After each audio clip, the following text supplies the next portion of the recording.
Pendekatan pembelajaran.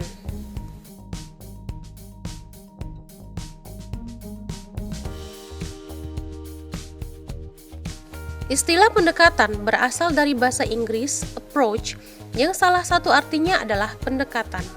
Dalam pengajaran, approach diartikan sebagai a way of beginning something, cara memulai sesuatu.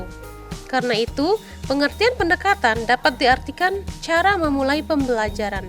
Dan lebih luas lagi, pendekatan berarti seperangkat asumsi mengenai cara belajar mengajar.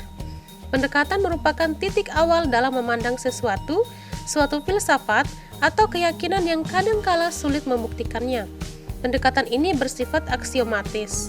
Aksiomatis artinya bahwa kebenaran teori yang digunakan tidak dipersoalkan lagi. Pendekatan pembelajaran dapat diartikan sebagai titik tolak atau sudut pandang kita terhadap proses pembelajaran yang merujuk pada pandangan tentang terjadinya suatu proses yang sifatnya masih sangat umum. Di dalamnya mewadahi, menginspirasi, menguatkan, dan melatari metode pembelajaran dengan cakupan teoritis tertentu. Dilihat dari pendekatannya, pembelajaran terdapat dua jenis pendekatan, yaitu A. Pendekatan pembelajaran yang berorientasi atau berpusat pada siswa atau student-centered approach, di mana pada pendekatan jenis ini guru melakukan pendekatan dengan memberikan kesempatan kepada siswa untuk berperan aktif dalam proses pembelajaran. Dan B. Pendekatan pembelajaran yang berorientasi atau berpusat pada guru atau teacher-centered approach, di mana pada pendekatan jenis ini guru menjadi subjek utama dalam proses pembelajaran. Fungsi pendekatan dalam pembelajaran. Fungsi pendekatan bagi suatu pembelajaran adalah 1.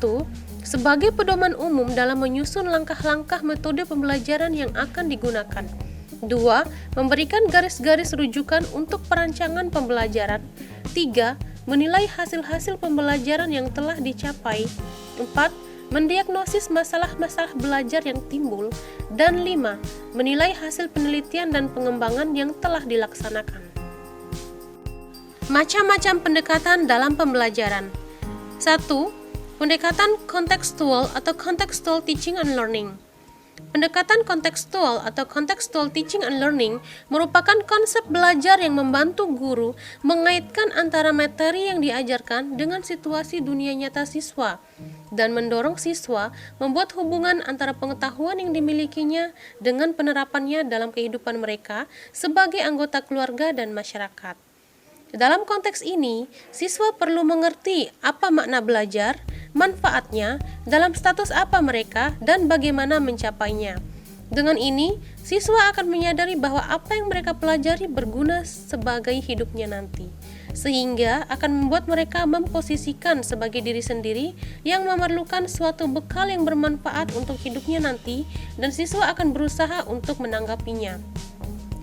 Pendekatan sendiri dilakukan dengan melibatkan komponen-komponen pembelajaran yang efektif, yaitu konstruktivisme, bertanya, menemukan, masyarakat belajar, pemodelan, refleksi, penilaian sebenarnya. Dalam pengajaran kontekstual memungkinkan terjadinya 5 bentuk belajar yang penting, yaitu mengaitkan.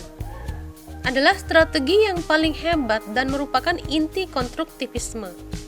Guru menggunakan strategi ini ketika ia mengaitkan konsep baru dengan sesuatu yang sudah dikenal siswa.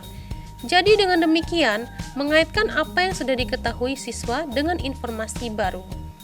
Mengalami merupakan inti belajar kontekstual di mana mengaitkan berarti menghubungkan informasi baru dengan pengalaman maupun pengetahuan sebelumnya.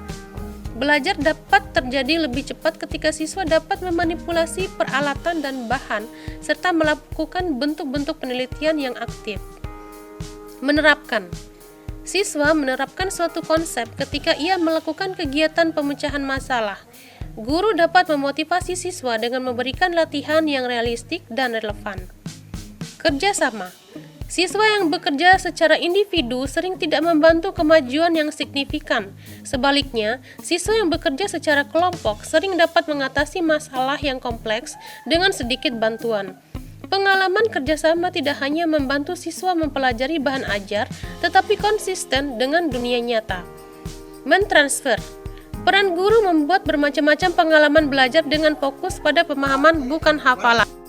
Hal-hal yang perlu diperhatikan dalam pendekatan kontekstual. 1. Guru yang berwawasan.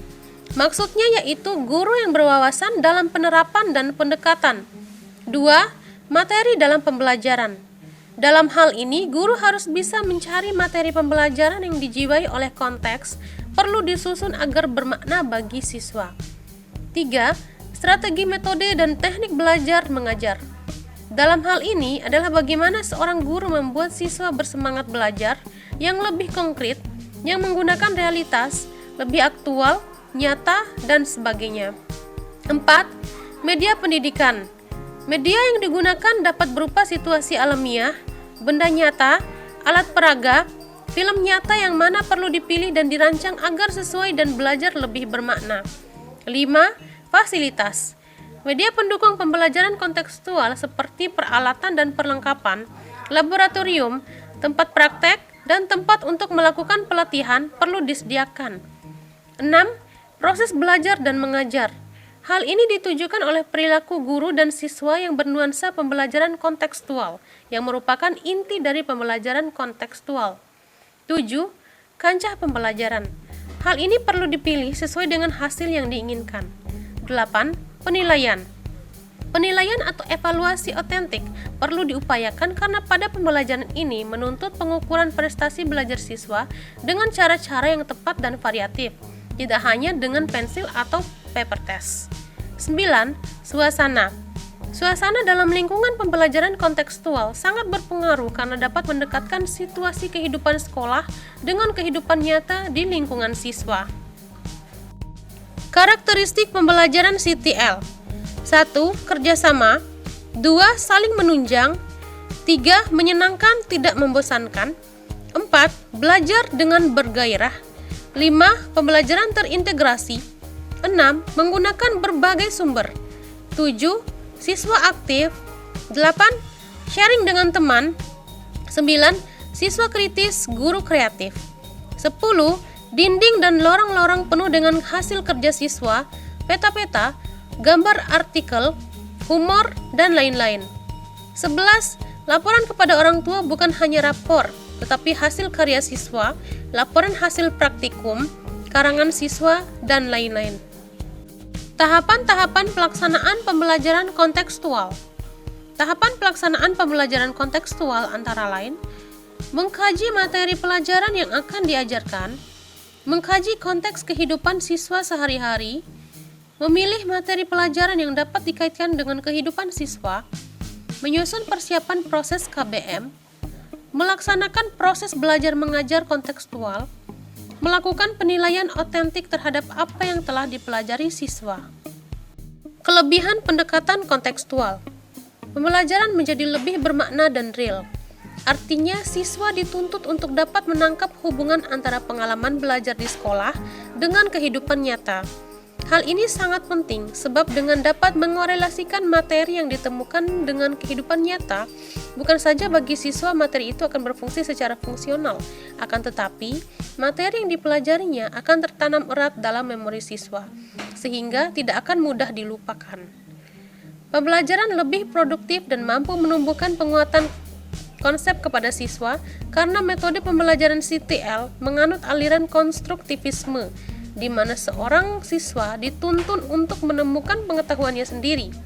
Melalui landasan filosofis konstruktivisme, siswa diharapkan belajar melalui mengalami, bukan menghafal. Kelemahan pendekatan kontekstual. Guru lebih intensif dalam membimbing, karena dalam metode CTL, guru tidak lagi berperan sebagai pusat informasi. Tugas guru adalah mengelola kelas sebagai sebuah tim yang bekerja sama untuk menemukan pengetahuan dan keterampilan yang baru bagi siswa. Siswa dipandang sebagai individu yang sedang berkembang. Kemampuan belajar seseorang akan dipengaruhi oleh tingkat perkembangan dan keluasan pengalaman yang dimilikinya. Dengan demikian, peran guru bukanlah sebagai instruktur atau penguasa yang memaksa kehendak, melainkan guru adalah pembimbing siswa agar mereka dapat belajar sesuai dengan tahap perkembangannya.